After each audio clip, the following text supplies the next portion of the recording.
Assalamualaikum warahmatullahi wabarakatuh. Salam dan bahagia Bapak Ibu guru hebat.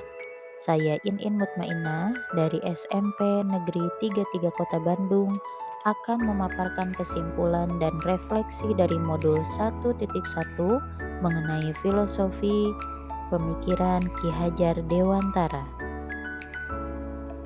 Menurut Ki Hajar Dewantara, beliau membedakan pendidikan dan pengajaran dalam memahami arti dan tujuan pendidikan.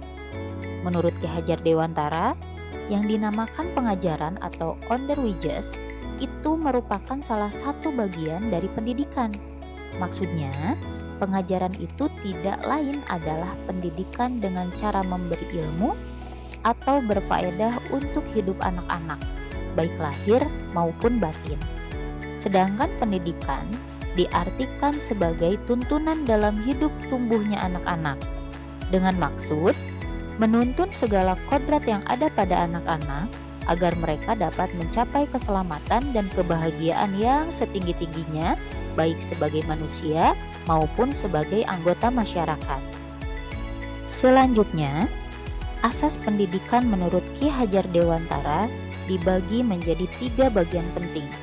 Di antaranya, yang pertama, dasar-dasar pendidikan yang menuntun, di mana pendidikan hanya dapat menuntun tumbuh atau hidupnya kekuatan kodrat yang ada pada anak-anak, agar mereka dapat memperbaiki lakunya, bukan dasarnya hidup dan tumbuhnya kekuatan kodrat anak.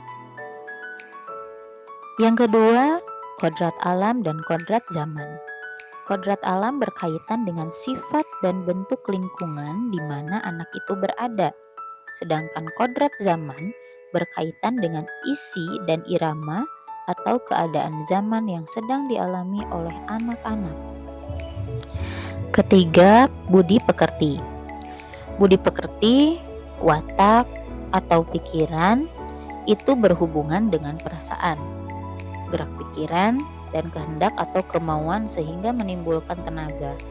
Budi pekerti juga dapat dikatakan sebagai perpaduan antara cipta atau kognitif, karsa atau afektif, sehingga menciptakan karya atau psikomotorik. Nah, kemudian ada 3 pertanyaan pemantik nih. Yang pertama, apa yang Anda percaya tentang murid dan pembelajaran di kelas sebelum Anda mempelajari modul 1.1. Yang saya percaya dan dalam pembelajaran di kelas sebelum saya mempelajari modul 1.1 yaitu pembelajaran selalu berpusat pada murid. Kemudian murid bertugas menerima materi dari guru. Kemudian murid yang tidak menyukai suatu pelajaran kurang termotivasi mengikuti pelajaran tersebut. Lalu banyaknya murid yang gagal atau nilai yang di bawah rata-rata merupakan kegagalan guru juga. Dan selanjutnya, memandang murid sebagai objek pembelajaran. Dan yang terakhir, keberhasilan murid dilihat dari nilai yang tinggi. Itu menurut saya ketika sebelum mempelajari modul 1.1. Dan yang kedua, apa yang berubah dari pemikiran atau perilaku Anda setelah mempelajari modul ini? Jadi yang merubah pemikiran saya diantaranya keberhasilan murid dilihat dari motivasi belajar yang meningkat dan murid yang berkarakter. Lalu pembelajaran menyeluruh meliputi kognitif, psikomotor, afektif, sosial, budaya, dan spiritual.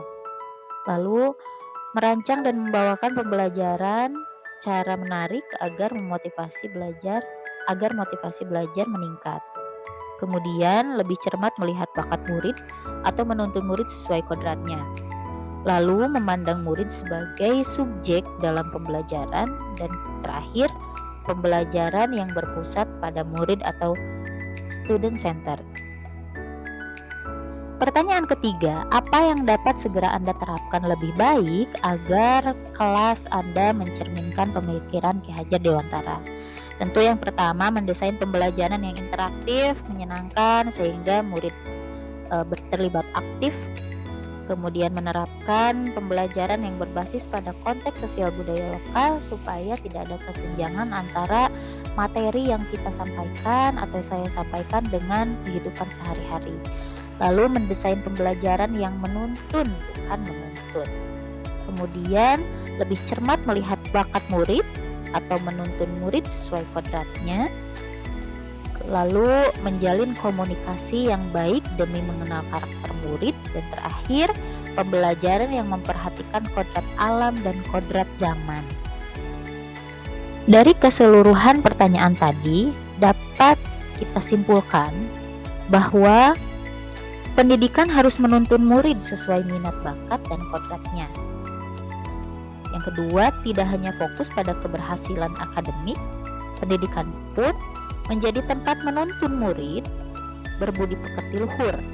Dan yang terakhir, pendidikan sejatinya menghamba pada murid. Dengan kata lain, guru untuk murid, bukan murid untuk guru. Baik, inilah paparan yang dapat saya sampaikan.